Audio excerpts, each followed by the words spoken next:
Do you feel that in a time when we are more connected than ever, we are drifting away from real human connections, especially to ourselves? I do. Hi, I'm Leticia Latino, and I want to invite you to join me and my very inspiring guests in exploring ways to reconnect to your essence, to your definite purpose, to what makes you tick.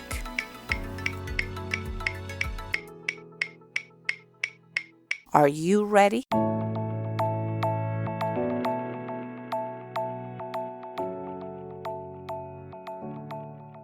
Hello and welcome to episode number 20 of Back to Basics. I honestly can't believe that I'm saying episode number 20.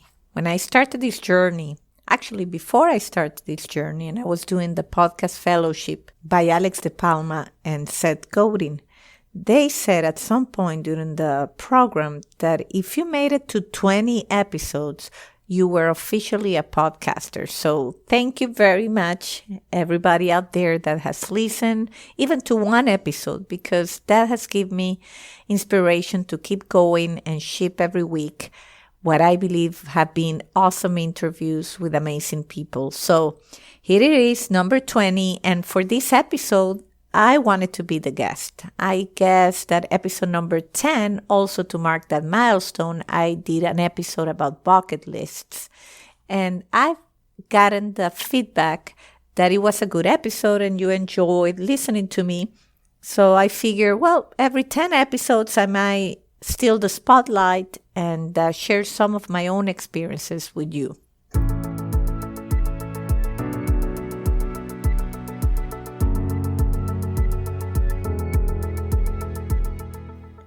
So as I was preparing for this episode, it's meaningful, right? And I wanted to talk about something that is meaningful.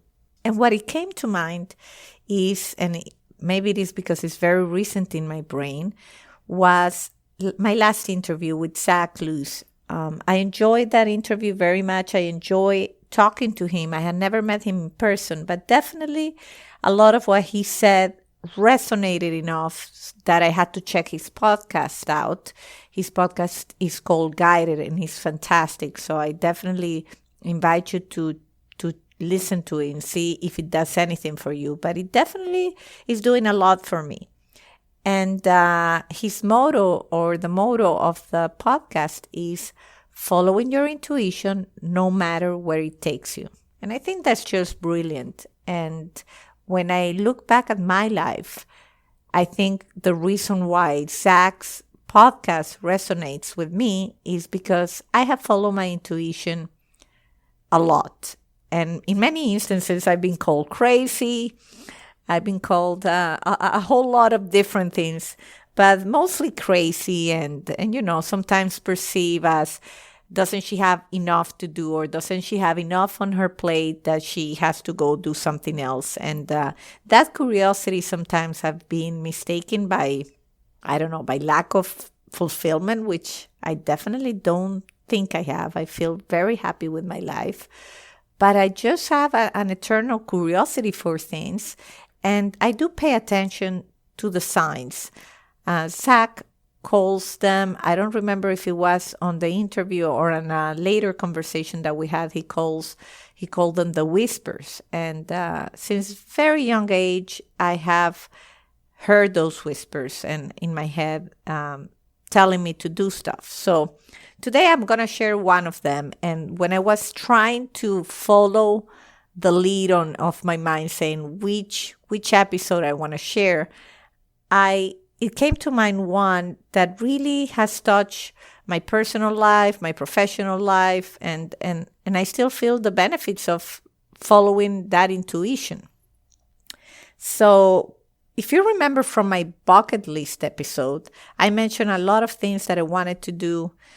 On that very list, there was learning French. Mind you, I did not have a French boyfriend, which probably is the first thing that comes to your mind on why I wanted to learn French. I wasn't planning a trip to France. I really had no reason on earth why I would want to learn French. And I was lucky enough that I already spoke Italian because of my parents, and I spoke English. So it really, a fourth language wasn't really that necessary. However, it got into my mind, or I guess my intuition told me, learn French.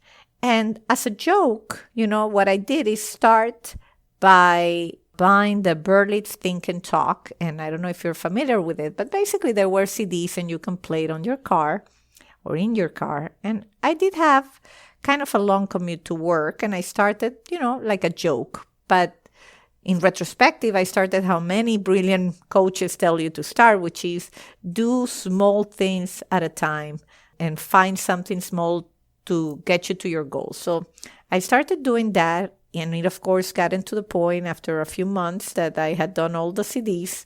And I said, okay, I have to step it up. So I was doing my MBA. And, of course, when I had a couple of hours to fill at the university, I always had to look for stuff to do. So I enrolled at l'Alliance Française, which was close by. So I would leave my dual degree program, which was a full-time master's, double master's, to go to my French class, and then go back to university to keep going on classes, right? So it was a little bit crazy, but I remember enjoying it. And so like that, 2 years went by, okay? But in those 2 years that I was taking French, I have to tell you, I was in a relationship. I was very much in love. And, I was just enjoying life. I had checked out a French course in France. And I had chosen the institute. I had chosen which town in France I was going to go. But of course, again, I was in love. I was working. It's like, okay, I don't know when this is going to happen. But, I kind of chose everything and was following my intuition. So some time goes by.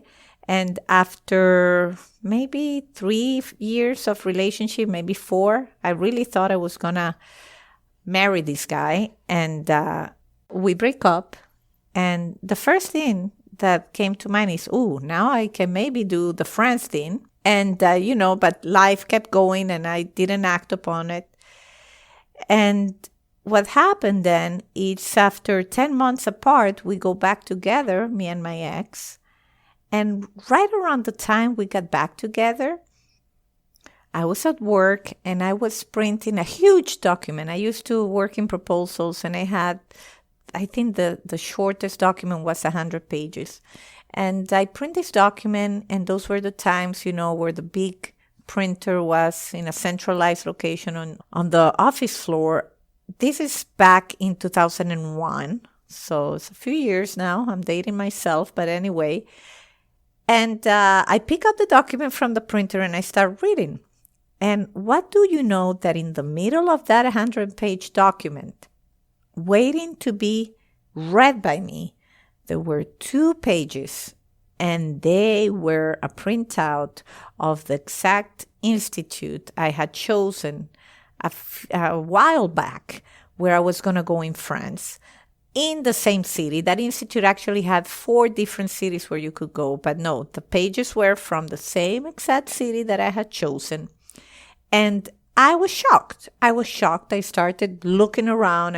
This was after hours, right? So it was probably 7 or 8. There were very few people in the office. I could not find who on earth printed those pages. Even now, I don't know. And when I think about it, it just shocks me. And it hit me. The universe has ways to make you remember what is that you want. And so, yes, I was very happy that I had gotten back with my ex. That's what I wanted. I wanted to marry the guy. And he was, one of these guys that has cold feet every 5 seconds. So he couldn't get his act together on that front. And so it was a very hard breakup. But at that point, we were still together, right? We had just gotten back together. He tells me he wants to get married. He wants the full thing. And I'm happy. But then something inside of me, to be honest, got very sad because I realized I'm never going to do this. Now, if we get married, I'm never going to go to France and learn French and all these things. So leave aside the mystery of who printed the pages, which I will never know. what I can tell you is I do still have those pages with me. And I put them aside. And basically, a few more months went by. And at that time, after maybe 4 months of dating again, he got cold feet again. And so we decided, or I decided to break up again. And was very painful. Right at that time also, the company that I was working for, which was Nortel, it was 120,000 people company. It was huge. It was undergoing a major turmoil. There were layoffs. It was really nasty. And so I learned right around the same time, and me and my ex work in the same company, in the same building, mind you, that my whole team was going to get laid off. And so I was miserable. Again, 2001, one of the worst years of my life. And I used to joke around like, well, I just broke with my boyfriend of 4 years and I'm jobless. What else can be worse? Well, let me tell you. A few days later, I was at a tennis tournament, the Ericsson Open here in Miami, which is very famous. And I get a phone call that one of my best friends, my dearest friends that was living in Venezuela, had died all of a sudden. And she was murdered by her husband. And then he committed suicide. And it was such a devastating moment in my life. And everything kind of took a new meaning, right? Because before I was joking around what can be worse. And then the day that happened, I knew what can be worse, which is seeing one of your best friends end her life young and with no explanation about why her life ended. And it was just really rough.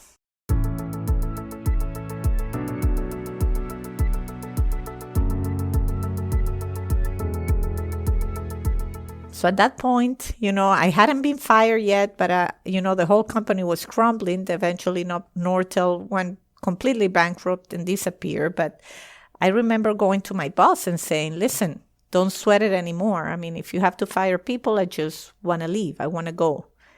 And this is at the time where I wasn't a green card holder. I'm a green card holder now. But at that time, if I got out of the company I was working for, they give you 30 days when you're in certain types of visa to go back to your country. So for me to make that decision was probably one of the hardest ones. I had spent in the U.S. by that time probably about 8-9 years. And I thought I had a fantastic job. I was making very good money. I was barely on my 30s. I thought I had the relationship that, was going to be the relationship. And then all of a sudden, the whole thing went upside down completely and with no explanation. So, and a few days back, I was listening again to Zach Luz's podcast. I think it's episode 8 on self-worth. And I can relate this experience as what he describes as the dark night of the soul in that episode, which basically is a moment in life where our entire life gets stripped down from anything we believe to be truth and any labels that you had. So at that time, I got stripped down of my top talent label at Nortel because, if you're top talent, why you're getting laid off? But that's what happened. And, I was going in one direction personally, and then here I am having to face down that I was back to square zero. That's exactly how I felt. And it wasn't easy. You know what held me through it? Those 2 little pieces of paper. I went to my boss. I said, give me the layoff package. I want to leave. And I took those 7 months of severance and invested it in me. Like that, I just went to Europe for 6 months to La Rochelle, which is the town I had chosen. And I call it my back to basics. I think that was really when back to basics started brewing in my head, because I went to a town where I didn't know anybody, didn't really speak too good of the language. I could get by that time with my French. but I lived with a French family. I was going to school on a bike, which, if you've been in Miami, biking is really a joke. So it was a little bit of a step back, but I loved it. I loved the fact that I could do that. And then for those 6 months, I think probably 4 people had my phone number. I totally alienated myself and spent that time to be with me and to listen to myself. There's so much our heart wants to tell us, but just because we are overwhelmed with everything going around us every day, that we don't listen. But the answers are there. And sometimes the universe just has to take control, like those 2 pages that I don't know where they came from, reminding me, this is something you wanted to do. Just go ahead and do it. Don't let a distraction get in the way. It's hard. It's hard to do it because sometimes also we want to control things. And at that time in my life, I can recognize that I was in love and I wanted the relationship to work so badly that I was willing to put what I wanted on hold or not to think about what I wanted.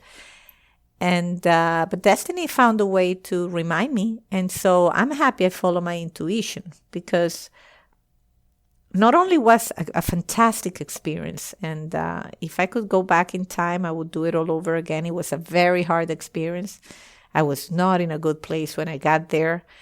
I found it hard to overcome my friend's passing because, someone that's the same age like you, and they hadn't had kids yet, and there was so much to believed that didn't happen.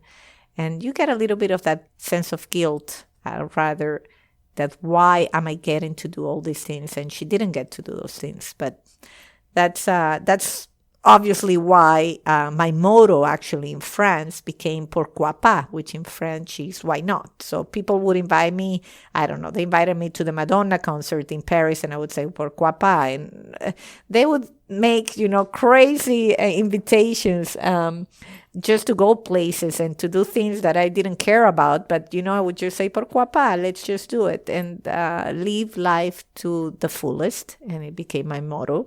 And then let me tell you one thing. My father thought it was a waste of time that I was learning French. So when I went there, he's like, why are you wasting your time? He wanted me to go work for him right away. And I said, no, I'll do it. I'll come back to Venezuela and I'll work for you.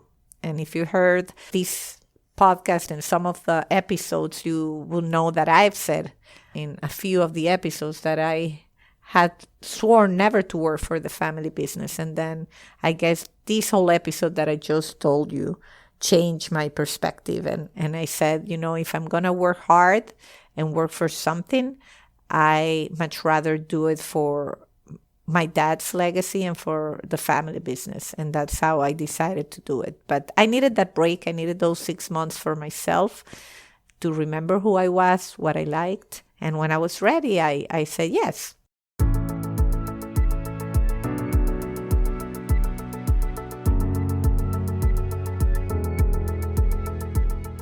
So this is where it gets interesting in terms of the professional life, right? So after 6 months, I eventually moved back to Venezuela. I was moving from the United States to Venezuela on September 11, 2001. So I need not to explain what happened that day, but I couldn't leave. I couldn't leave. For 2 weeks, I got stuck in the U.S.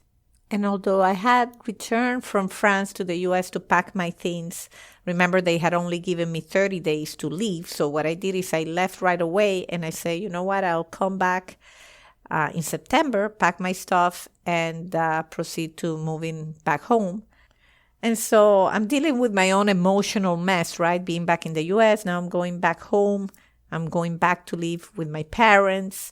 After living alone for a long time, after having a top shot job, now I'm going to work for the family business. After having a very stable relationship that I was pretty sure probably would end in marriage. And now I'm back to square zero. So yeah, I was an emotional mess, missing my friend. And September 11 happens and I get stuck. So that didn't put me in like a great situation because everybody at that point was mourning and we were all in shock of what had happened.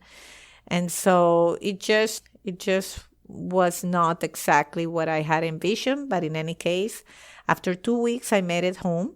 And slowly I started getting reacquainted with what I had left and being at home with my parents, which, by the way, I loved. I never saw going back to live with my parents at, I think I was 32 at the time, as a problem.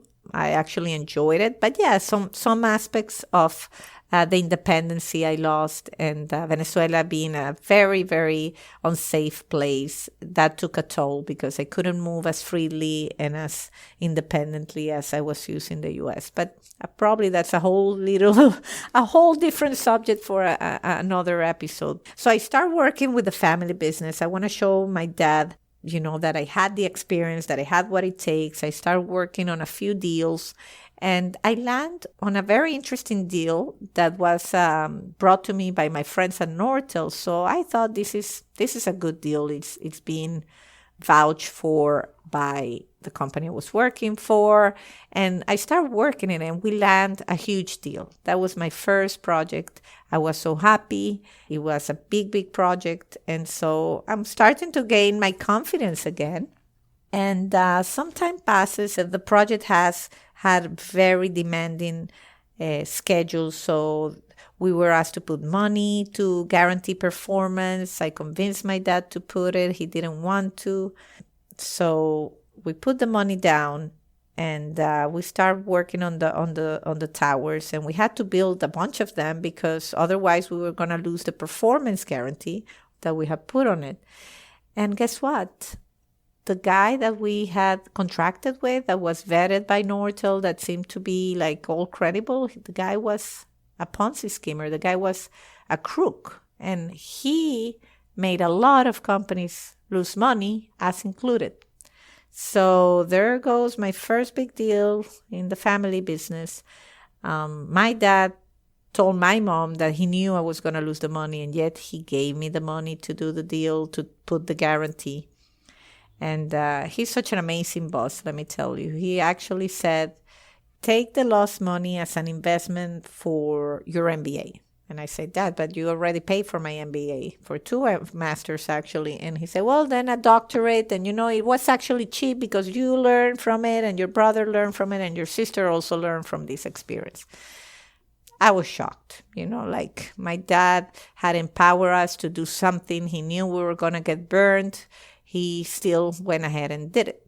He wasn't that nice with the customer because he said, we're going to sue this guy and we have to take him out of the streets, because at that point we have found out that he had burned a whole lot of people. This guy was a professional scammer. That's the only thing that makes me feel a little better about that whole experience. But I don't want to get into that. To me, that's negative energy. But I want to get to the let's say, the beauty of the story. So here we are, we lost the money we gave in terms of performance, and we had gone ahead and built 15 towers that were very specific, and we had a couple of $1 million on the ground that we couldn't sell. And so I felt beyond terrible. My state of mind continuing wasn't fantastic. I say this year was 2001 and 2002 were, man, they were ruthless. But so we had these towers that basically we're not going to be able to sell now because the deal is off and they're very specific. And then one day, probably a week or two after this whole explosion, this very shy email comes through our main webpage, through the contact email. So the generic email, and it's in French.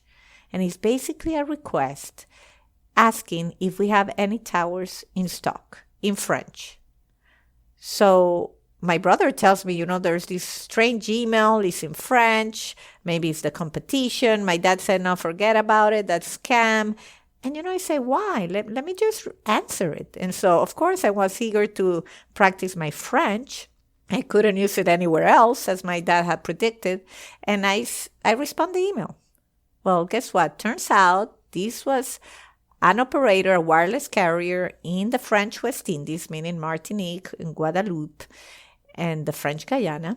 And they indeed were in very desperate need of some towers because their project was running late. So in matter of days, this guy tells me, if I fly to Venezuela, and it's all French, he did not speak a word of English. He said, if I fly to Venezuela, would I see these towers there? And I said, sure, come. The guy came, which is unbelievable even now. I picked him up at the airport, took him to our factory, showed him the towers all the same day, used my French to do all this. And of course, that was, stressful because the technical French is very different from, your everyday French. In any case, it got me by. And guess what? We sold those towers to that customer. This is 2002. And that became one of our main customers. We went on and built many, many towers in those islands. And even 2 months ago, this same customer purchased from me. And we're still very good friends. We forged an invaluable friendship. He still doesn't speak English, but that's okay. My French has survived. It's a little bit rusty because I haven't been back studying in France. I've been there for vacation. But, it was amazing. It was amazing. And I owe it to the French, to the language that was going to be worthless. Hadn't I not followed my intuition, we would have not gotten one of the best customer our company has had. So yes, my dad by now has admitted that French was valuable. And I also reflected upon the fact that nothing bad happens for no reason. The very traumatic experience that I went with that bad customer was what triggered our ability to have those towers ready for that opportunity when the opportunity came. But also the fact that I didn't dismiss my intuition of learning French, even without knowing what it was going to bring to my life. Even when everything is against all the odds, like what's your return on this investment? Why do you want to do this? This is what we do. We sabotage ourselves. And when I hear people saying, oh, I wanted to do this, I wanted to study that, and I say, why don't you? Why don't you do it? And say, well, I'm too old, I don't have time. Then you don't want it enough. You don't want it enough. But if you want it, just go for it. Make the time, one step at a time.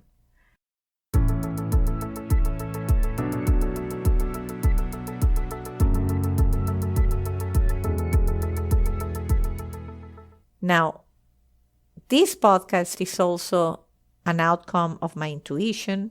And I've said this many times. I don't know where it's taking me, but I'm having fun. And tell you what, I'm meeting a lot of nice people. I wouldn't even say good friends because, for example, Alasdair and Julie-Roxane, hello guys who are editing my podcast on a weekly basis. I met them through the fellowship, the workshop that we did for our podcast. We never met, but we've spoken on the phone and we exchange emails weekly. And basically, I feel I know them. And I also hear their podcast, which is called Far Out. And you should check it too. And they're so funny. And they also share a lot of insights on living. And I just found a community, I feel, of people that are kind of on the same path. And I hope that you out there listening to this are feeling the same, are feeling you're not alone.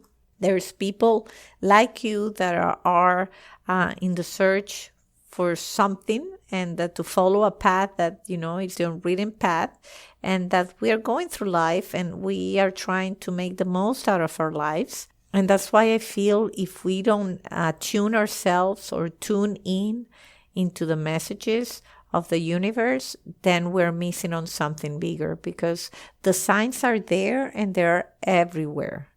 And, I think I wasn't going to talk about it, but I think it's relevant because when I recovered from that very bad breakup that I started this episode with, it took me many years, to be honest. But then, I put myself out there and I follow my intuition. And when I signed into Match.com in a time where no one was doing Match.com, this was 2005. Actually, I signed in maybe 2004. And then, I did it on and off 3 months, and then I got off, and then I did it again. But in any case, it was a time when people weren't doing it. And when I signed up, I never thought I'm going to meet the man I'm going to marry. Never. But I did think I have to signal the universe that I'm ready to do this, that I'm serious about doing this. And I have to risk, I have to be vulnerable, and I have to put myself out there. Otherwise, it's just when you talk and you don't act upon what you're talking, the universe knows. The universe is no dummy. You may say, oh, I want to a promotion, and you're not working hard, or, I want to go on a beautiful vacation and you're not saving. I mean, the universe knows what you really want, and your heart knows what you really want. And so I have always made a purpose on following that. And so I registered into Match.com with no expectation of finding my husband, but I guess it's because I had no expectations, and it was coming from a pure place, from pure intention, that I met my husband, and that really the impossible became possible. And he's obviously featured on this podcast, so you can revisit. But when people meet us, people ask all the time, where did you guys meet? Because we have so much stuff in common that they cannot fathom that we met online. Sometimes I cannot fathom that we met online. And I'm so lucky and so happy that him being the also engineering kind of type, very logical, that he also took a leap of faith. And that's also where we connect well, because we're both very logical people and a little bit skeptical at times, but we allow ourselves to be a little crazy and to try new things. And so if there's anything out there that you've been wanting to try, that you've been wanting to do, just give it a chance. Just go for it. Go for it. And don't ask around. Don't ask people what they think, because there's always going to be someone waiting to tell you that that's a bad idea, that that's a loss of money, that that's not useful. And this, like in my case of the story I just told, can come from your dad, someone that obviously has the best interest for you, but it's something that maybe is not important to him, it's not relevant to him. Well, the bottom line, other people are not you, and only you know what makes you connect with yourself. Only you know what makes your time pass quickly, because you're having fun, because you're passionate about something. Only you know what makes you tick.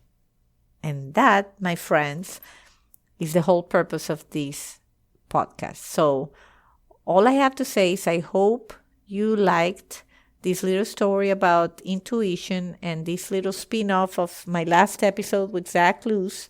I enjoy sharing it with you, some of my tough moments and how I've come around from those, just by staying strong, staying true to what I believe, and just being connected to what I feel in my heart is what makes me tick, which in my case is to inspire others to do what they think is impossible. I want to help people make the impossible possible, because the power is within each one of us. And so I hope that these first 20 episodes have at least helped some of you do that. I actually know of my cousin in Italy, Juicy, who is a psychologist and she enjoys cooking. And recently she told me, thank you, because now she's going to develop a whole therapy based around cooking. Believe it or not, sounds good, huh? Who wouldn't want to go to Sicily to do therapy with food? That's fantastic. So congrats, Juicy, and keep it up, okay? Don't let that idea die. Just go with it. And thank you, everybody, for being part of this. Thanks for joining. And if you want to do something nice for me, tell your friends, anybody that you think would enjoy this podcast, please tell them. And if you can review it and give it 5 stars, that's the best way to grow a podcast. So I haven't been that good in asking for your reviews and comments. So now I have to start doing that if I want to have another 20 episodes. So if you can find that time to leave me a review on iTunes, I really appreciate it. Go to our Facebook page if you want me to interview someone in particular or to touch upon any subject. And thanks again for your support. It means the world to me. Bye-bye. Thank you so much. And until the next time.